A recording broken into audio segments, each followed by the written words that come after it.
Hello friends, നമ്മൾ ദിവസേന കഴിക്കുന്ന ഭക്ഷണം മായം കലർന്നത്, കുടിക്കുന്ന വെള്ളം പലപ്പോഴും മലിനം, ശ്വസിക്കുന്ന വായു മലിനം. ഇത്തരത്തിൽ ഇതാണ് ഒരു നോർമൽ അർബൻ ലൈഫിൻ്റെ ഇപ്പോഴത്തെ പിക്ചർ. നിരന്തരമായി ബാഹ്യമായും ആന്തരികമായും നമ്മുടെ ശരീരം സ്ട്രെസ്സ് നേരിട്ടുകൊണ്ടിരിക്കുകയാണ്. ശരിക്കും പറഞ്ഞാൽ ഈ ഒരു സ്ട്രെസ്സിനെ കോമ്പാറ്റ് ചെയ്യാൻ അല്ലെങ്കിൽ അതിനെ നിർവീര്യമാക്കാൻ വേണ്ടി ശരീരം നിരന്തരം ശ്രമിക്കുന്നു.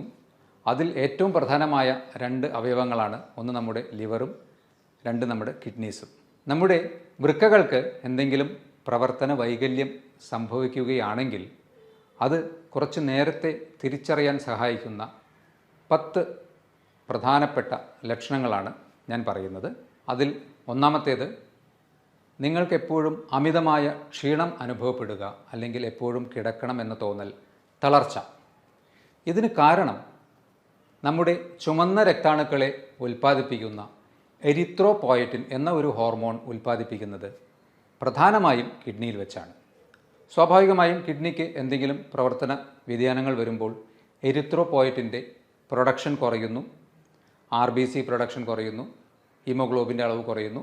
നിങ്ങൾക്ക് എപ്പോഴും ഒരു ക്ഷീണമായിരിക്കും അനുഭവപ്പെടുക. നമ്പർ 2, ശരിയായ രീതിയിൽ ഉറക്കം കിട്ടാതിരിക്കുക. പ്രത്യേകിച്ച് രാത്രിയിലൊക്കെ നിങ്ങൾക്ക് ഉറക്കത്തിൽ നിന്ന് ശ്വാസം കിട്ടാതെ എഴുന്നേൽക്കേണ്ട ഒരവസ്ഥ വരികയാണെങ്കിൽ ശ്രദ്ധിക്കണം. ഇത് വീണ്ടും ഹീമോഗ്ലോബിൻ്റെ ഡെഫിഷ്യൻസി മൂലം ശരീരത്തിന് ശരിയായ രീതിയിൽ ഓക്സിജനേഷൻ ലഭിക്കാത്തത് മൂലമാവാം. നമ്പർ 3, ചർമ്മത്തിന് അധികമായ ഡ്രൈനസ്, അതുപോലെ തന്നെ ചൊറിച്ചിൽ. പ്രത്യേകിച്ച് മറ്റ് അലർജി പ്രശ്നങ്ങളൊന്നും ഇല്ലാതെയോ അല്ലെങ്കിൽ മറ്റ് ചർമ്മരോഗങ്ങൾ ഇല്ലാതെയോ നിങ്ങൾക്ക് ചർമ്മത്തിന് അധികമായ ഡ്രൈനസ്സും ചിലപ്പോൾ ചൊറിച്ചിലും അനുഭവപ്പെടുന്നുണ്ടെങ്കിൽ നിങ്ങൾ ശ്രദ്ധിക്കണം.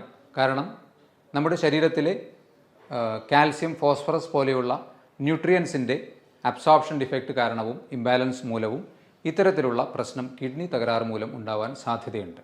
നമ്പർ 4, ഇത് വളരെ കോമൺ ആയിട്ട് ഏവർക്കും അറിയുന്ന ഒരു സിംറ്റമാണ്.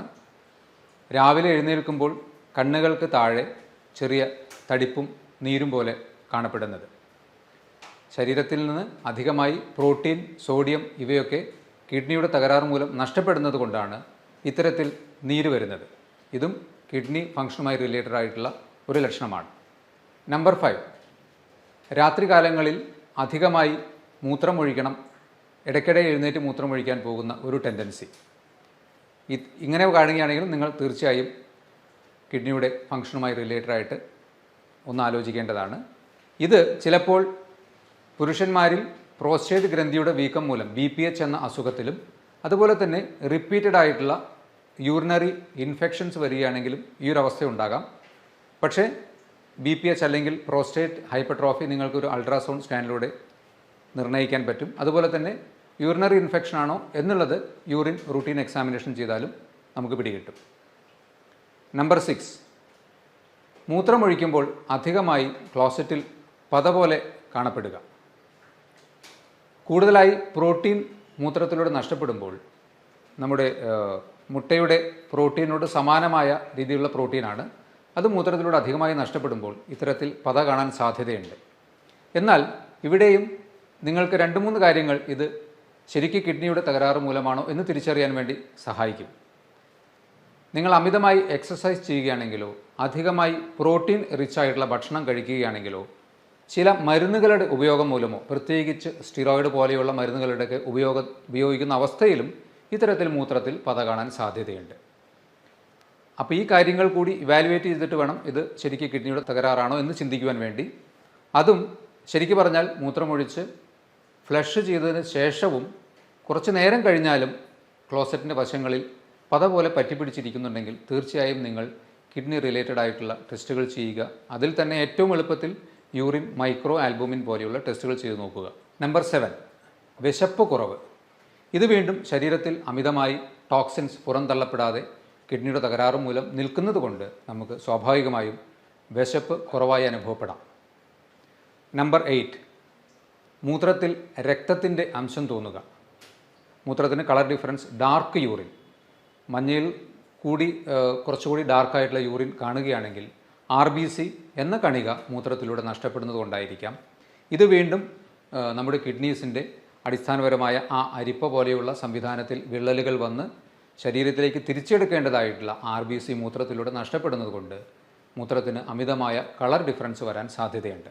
നമ്പർ 9, മസിൽ ക്രാംസ് അഥവാ മസിലുകൾ കോച്ചി പിടിക്കുന്ന അവസ്ഥ. പ്രത്യേകിച്ച് കാൽവണ്ണകളിലൊക്കെ മസിൽ അമിതമായി ഒരു ക്രാംസ് പോലെ തോന്നുന്നുണ്ടെങ്കിൽ അത് ശരീരത്തിൽ സോഡിയം, കാൽസ്യം പോലെ ഉള്ള മിനറൽസിൻ്റെയോ അല്ലെങ്കിൽ ഇലക്ട്രോലൈറ്റ്സിൻ്റെയൊക്കെ ഇംബാലൻസ് മൂലമാവാൻ സാധ്യതയുണ്ട്. ഇത് വീണ്ടും കിഡ്നി റിലേറ്റഡ് ആയിട്ടുള്ള പ്രശ്നങ്ങൾ മൂലം ഉണ്ടാവാൻ സാധ്യതയുണ്ട്. നമ്പർ 10, വായിലൊരു മെറ്റാലിക് ടേസ്റ്റ് അല്ലെങ്കിൽ ഒരു ലോഹച്ചുവ വായ്ക്കകത്ത് തോന്നുകയോ അല്ലെങ്കിൽ അമിതമായ ഒരു ബാഡ് ബ്രെത്ത് നമ്മുടെ ശ്വാസത്തിന് വരികയോ ചെയ്യുകയാണെങ്കിൽ വീണ്ടും അമിതമായ ടോക്സിൻസ് ശരീരത്തിൽ കെട്ടിനിൽക്കുന്നത് മൂലം ഇത് കിഡ്നിയുടെ തകരാറ് മൂലമാവാനുള്ള സാധ്യതയുണ്ട്. അപ്പോൾ ഞാൻ ഈ പറഞ്ഞ 10 കാര്യങ്ങളിൽ 2 3 അല്ലെങ്കിൽ അതിൽ കൂടുതലോ സിംറ്റംസ് നിങ്ങൾക്ക് നിരന്തരമായി അനുഭവപ്പെടുന്നുണ്ടെങ്കിൽ തീർച്ചയായും നിങ്ങൾ ഒരു കിഡ്നി ഫങ്ഷൻ റിലേറ്റഡ് ആയിട്ടുള്ള ടെസ്റ്റുകൾ ചെയ്ത് നോക്കുക. അതുപോലെ തന്നെ ഒരു അൾട്രാസൗണ്ട് ടെസ്റ്റ് ചെയ്ത് നോക്കുക. അല്ലെങ്കിൽ യൂറിൻ മൈക്രോ ആൽബുമിൻ, ഏറ്റവും സിംപിളസ്റ്റ് ആയിട്ട് നിങ്ങൾക്ക് ചെയ്യാവുന്നത് റീനൽ ഫങ്ഷൻ ടെസ്റ്റ് തന്നെയാണ്. അതിൽ തന്നെ ക്രിയാറ്റിനിൻ ലെവലുള്ള വേരിയേഷൻസോ അല്ലെങ്കിൽ യൂറിൻ മൈക്രോ ആൽബുമിനിൽ ഉള്ള വേരിയേഷൻസിലൂടെയൊക്കെ നമുക്ക് കിഡ്നിക്ക് തകരാറ് വന്നോ എന്ന് കണ്ടുപിടിക്കാൻ കഴിയും. അപ്പോൾ അഹോരാത്രം നമുക്ക് വേണ്ടി പ്രയത്നിച്ചുകൊണ്ടിരിക്കുന്ന നമ്മുടെ വൃക്കകളെ സംരക്ഷിക്കാൻ വേണ്ടി നിങ്ങൾ നിങ്ങളുടെ ഭക്ഷണത്തിൽ മാക്സിമം ശ്രദ്ധ ചെലുത്തുക. വെള്ളം കുടിക്കുന്ന കാര്യത്തിൽ ഒരിക്കലും വ്യത്യാസം വരുത്താതെ കറക്റ്റായിട്ടുള്ള രീതിയിൽ നിങ്ങളുടെ ശരീരത്തെ ഹൈഡ്രേറ്റ് ചെയ്തുകൊണ്ടിരിക്കുക. അതുപോലെ തന്നെ ഹാർട്ട്, ലിവർ, ലങ്സ് ഇതിൻ്റെയൊക്കെ സുഗമമായ പ്രവർത്തനത്തിന് ഏറ്റവും പ്രധാനമായി വേണ്ടത് എന്താണ്? റെഗുലറായിട്ടുള്ള ഒരു മിതമായ വ്യായാമമാണ്. അപ്പോൾ നമ്മുടെ ഒരു ലോഞ്ചിവിറ്റി അല്ലെങ്കിൽ മാക്സിമം ലൈഫ് എക്സ്പെക്റ്റൻസിയും ഹെൽത്തും മെയിൻറ്റെയിൻ ചെയ്യുന്നതിന് വേണ്ടി ഇത്രയും കാര്യങ്ങൾ നിങ്ങൾ ശ്രദ്ധിക്കുക. ഈ പറഞ്ഞ ലക്ഷണങ്ങളിൽ കുറച്ചൊരു ഗ്രൂപ്പ് ഓഫ് ലക്ഷണങ്ങൾ നിങ്ങൾക്കുണ്ടെങ്കിൽ അതുമായി റിലേറ്റഡ് ആയിട്ടുള്ള ടെസ്റ്റുകളും ചെയ്തു നോക്കുക. എല്ലാവരും ആരോഗ്യത്തോടെയും സുരക്ഷിതരായും ഇരിക്കുക. ഇതുപോലെയുള്ള മറ്റൊരു ഹെൽത്ത് ടോപ്പിക്കുമായി വീണ്ടും കാണാം. ബൈ.